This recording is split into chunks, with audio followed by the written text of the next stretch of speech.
ఎన్నికల ప్రచార వేళలో ఈ యొక్క టీఆర్ఎస్ పార్టీకి సంబంధించినటువంటి కేటీఆర్ గారు ముందరికి వచ్చి మాకు ఒక్క అవకాశం ఇవ్వండి, మేము ఏందో చూపిస్తామంటే 10 ఏళ్ల పాటు ఎక్కడ పడుకున్నారయ్యా? మీ నాయన నువ్వు మీరే కదా, మీ యొక్క కుటుంబమే కదా, మంత్రులు ఉన్నారు, ముఖ్యమంత్రులు ఉన్నారు. 10 ఏళ్ల పాటు చేయనటువంటి అభివృద్ధి ఈ యొక్క 2 సంవత్సరాలలో మీరు చేసి చూపించగలుగుతారా అని చెప్పేసి జూబ్లీహిల్స్లో ఉన్నటువంటి ప్రజలందరూ కూడా మిమ్మల్ని ప్రశ్నించడం జరుగుతుంది. టీఆర్ఎస్ పార్టీ మోసం చేసింది, కాంగ్రెస్ పార్టీకి ఒక అవకాశం ఇవ్వండి అని చెప్పి వచ్చినటువంటి రేవంత్ రెడ్డి గారు ఈ రోజు 2 ఏళ్లలో ఎటువంటి అభివృద్ధి చేయలేరు. మరి చెయ్యనటువంటి మీరు మళ్ళీ ఇంకొక అవకాశం ఇవ్వండి అని చెప్పేసి ఏ ముఖం పెట్టుకొని జూబ్లీహిల్స్ ప్రజల మధ్యలోకి వస్తున్నారని చెప్పేసి ఒక సందర్భంగా అడుగుతా ఉన్నాను. కాబట్టి జూబ్లీహిల్స్ ప్రజలలో మేల్కోండి, మాలాంటి యువతులు పిల్లల యొక్క భవిష్యత్తు బాగుండాలన్నా బీజేపీ కోటేయాలి. ఈరోజు రేవంత్ రెడ్డి గారు ఎన్నికల వేళలో ప్రచారం నిర్వహిస్తూ ముస్లింల యొక్క పరువు కాపాడేది ఏదైనా పార్టీ ఉందంటే కాంగ్రెస్ పార్టీ అనేసి అంటుంది. ముస్లింల యొక్క ఉనికి కాపాడే పార్టీ ఏదైనా ఉందంటే కాంగ్రెస్ పార్టీ అంటా ఉన్నది.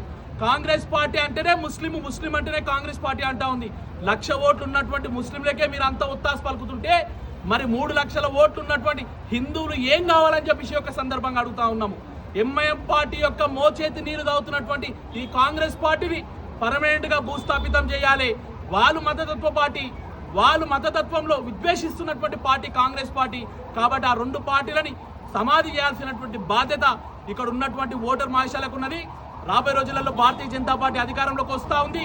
దానికి ముఖ్యమైనటువంటి భూమిక, ముఖ్యమైనటువంటి పునాది అనేది ఇదే బై ఎలక్షన్లో జూబ్లీహిల్స్ నుంచే ప్రారంభం కావాలని చెప్పేసి దానికి అనుగుణంగా ఓటర్ మహాశయాలు జూబ్లీహిల్స్లో ఉన్నటువంటి ఓటర్ మహాశయాలు 11వ తేదీ జరిగేటువంటి ఎన్నికలలో మొదటి గుర్తు ఉన్నటువంటి మొదటి లైన్లో ఉన్నటువంటి 1వ సీరియల్ నంబర్ మీద లంకాల దీపక్ రెడ్డి అన్న గారికి మొదటి వరుసలో ఉన్నటువంటి వ్యక్తికి మొదటి ప్రాధాన్యత 1వ ఓటు వేసి ఆయనను గెలిపించి భారతీయ జనతా పార్టీ రాబోయే రోజులలో తెలంగాణలో అధికారం రాబోతా ఉంది.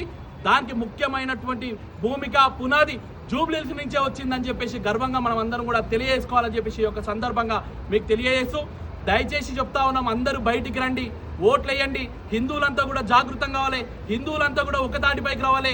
ముస్లిం మహిళలంతా కూడా మా నరేంద్ర మోడీ గారు మాకు అవకాశం ఇచ్చిరు, ట్రిపుల్ తలాక్ అనేది తీసేసిరు, 370 ఆర్టికల్ని రద్దు చేసిరు, మాకు ఎనలేని సేవ చేసి నరేంద్ర మోడీ గారు అని చెప్పేసి ముస్లిం మహిళలందరూ కూడా మేము ప్రచారం చేస్తుంటే బుర్కలలో ఉన్నటువంటి వ్యక్తులందరూ కూడా వచ్చి మేము మోడీ గారికి వేస్తామని చెప్తా ఉన్నారు. కాబట్టి అన్ని వర్గాలు, అన్ని మతాలు, అన్ని కులాలందరూ కూడా భారతీయ జనతా పార్టీకి అవకాశం ఇవ్వాలని చెప్పేసి ఒక సందర్భంగా తెలియజేస్తూ ముగిస్తున్నాను. జై హింద్, జై భారత్.